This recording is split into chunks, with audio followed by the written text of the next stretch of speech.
Hey, what's up guys? My name is Jacob, or TheAdmach. Today I have a creepypasta for you, a scary story called Don't Think of the Old Hag. Now this is based on a true story, guys, and remember, don't think of the old hag.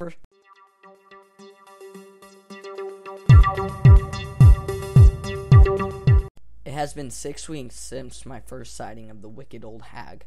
I woke up in the middle of the night and went to roll over, but my entire body was paralyzed.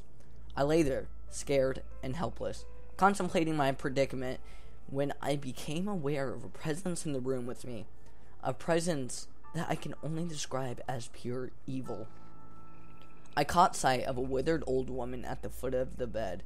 Her tall, hunched frame was draped in a long, dirty gown, and wisps of filthy white hair hung from a balding scalp. I channeled all my energy into a desperate attempt to move, but my efforts were in vain. I felt as though I was being pinned to the bed by an invisible force. I tried to scream out for help, but my words came out as jumbled whimpers. I could feel her claw-like hands on my legs and my arms as she crawled her way up my rigid body. A crooked smile revealed rotten teeth, and her bloodshot eyes were callous and calculating as she stared directly at me. Suddenly, I bolted upright in bed. I could move again, and the room around me was empty. It was just a bad dream, I concluded. I took a few minutes to catch my breath and settled back to sleep.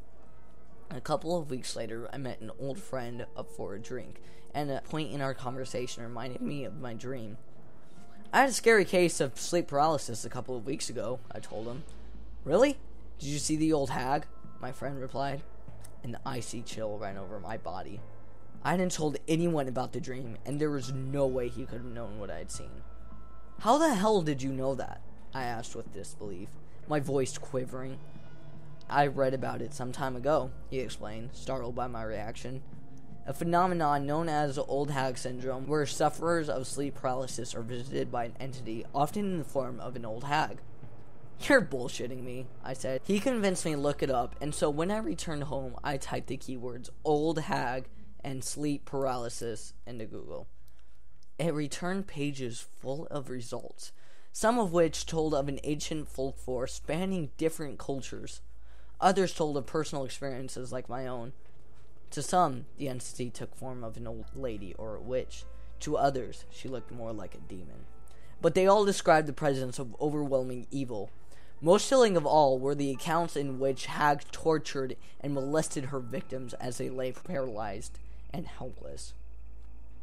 I turned off the computer and tried to put it out of my mind. An eerie mood lingered in the room, and I had a bad feeling that unless I could get her out of my mind, she was sure to pay me another visit. That night, I was woken by a piercing cackle, and I lay paralyzed as that tall and stooped figure emerged at the foot of my bed. She crawled under the covers and up my body before sitting on my chest and peering down at me. She ran her slimly tongue over her chapped lips and made slurping sounds. What transpired after that, I cannot bring myself to talk about. I've spent subsequent days browsing forums for answers, for a way out.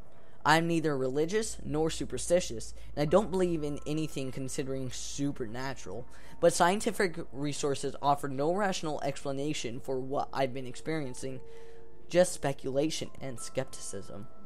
In some cultures, it is believed to be a demonic curse, and the entity is brought to life by the power of suggestion.